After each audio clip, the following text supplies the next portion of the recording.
Can you hear me? Is that working? Yes. Cool, I have to double hand the mic on. Blowjob. Hi, improvising. There you go. I want to talk to you about my dad. Yeah, I know, it's another female comedian wanting to stand up and talk about dicks. There you go, welcome. Some of us got that, some of us are still waiting to catch up. But my dad, he is actually a comedian, so it somewhat runs in the family, but it mainly means that I grew up in a household that had a lot of laughter in it, yeah? Mainly at me. But the therapists say that that's just character building. You know? Everything you do to your kids is actually character building. You know, you drop them on their head as a baby.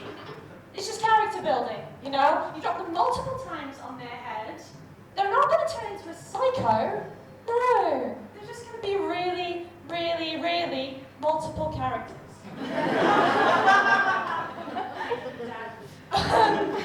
Yeah, I'm not a psycho. No, we have contested. Just shout if you can't hear me. I'm just going to double fist it. This is the weirdest way to do stand-up. It's just like, hello, I'm here. Yeah, so, how was I? Yeah, so one thing you need to know about my dad, other than the fact that he's a comedian and he bullies the shit out of me, just ginger,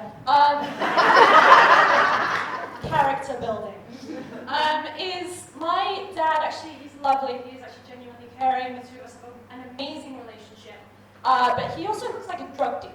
He looks like the guy from Breaking Bad, but not season 1, season 5. He has a hat and everything, because everything you do to your kids is character building. But yeah, I mean, his behavior actually backs it up too, because my dad regularly carries around large wads of cash with him. He's a poker player, that's the actual truth, he's not actually a drug dealer. But if anybody is looking to mug anybody after the show, you now have a description. Just whatever you do, if you do mug him, if you do find him mugging, please just don't kill him. Because I have cried at a couple of deaths this year already, and I don't want to have to pretend again. We found some people's level right there. That level is mine. That is my favorite joke of the set. Because I'm not a psycho. Yeah, but I actually, one thing about me, other than I'm not a psycho, is, so I end up talking about the AA program a lot, the 12-step program for addicts, right? And every time I do, there is always a point in the conversation where people stop listening to what I'm saying, which is very important, because I like to educate myself and others. But they start wondering, what is she addicted to? Guesses around the room, but most people come down to the conclusion of heroin. Yeah, it's a good thing I don't like wearing sandals because people would just be constantly checking between my toes for track marks. Yeah, these freckles. But I mean, I'm way too perky to do drugs. I mean, I couldn't support drugs if I wanted to. I use emojis in my everyday language. No drug dealer wants to get the text message, "Hey, lovely. How are you? If you could, possibly, maybe, if you possibly could, if you had time, could you maybe get me some green? Is that what we call it? Do we just say weed? Are we being that frank? Thank you, please. Smiley face, kissy face, 2 kisses. That joke is very weird, double fisting a man.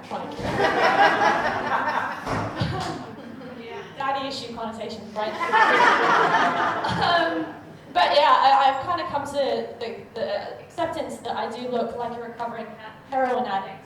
My passport photo does support the issue, which makes international travel with my father cavity searchy.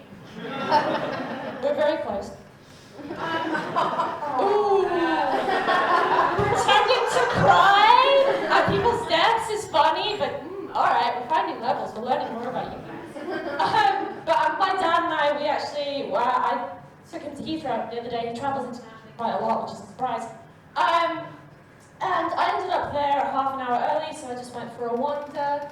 I was quite happy for that after a long day of shooting up. And I ended up, we met for dinner. He's going away for a long time, so he did what he usually does, which is what every parent does, which is give you some money before he goes away to take care of me, right? So he slid it as a giant wad of cash across the dinner table. I didn't have a bag, so I ended up, well, I had my pants. So I can assure you now that money does leave paper bags. But after putting on the plane, after exchanging that glance that you did to every loved one, I rushed off.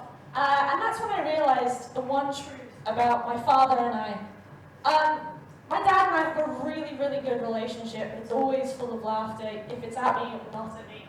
But from the outside, we've always had the problem of convincing people that it's not bad, including the guy sitting in the CCTV booth at Heathrow, who just watched a druggy-looking girl case the joint, meet with a drug lord-looking fella, take a load of cash that she shoves down her pants before exchanging a cryptic glance and sending him off on a flight. I always knew, because my mom has told me how many times my dad dropped me as a child, that I would one day end up in prison. I just never knew that the person in there that I'd be calling daddy would be my actual fucking dad.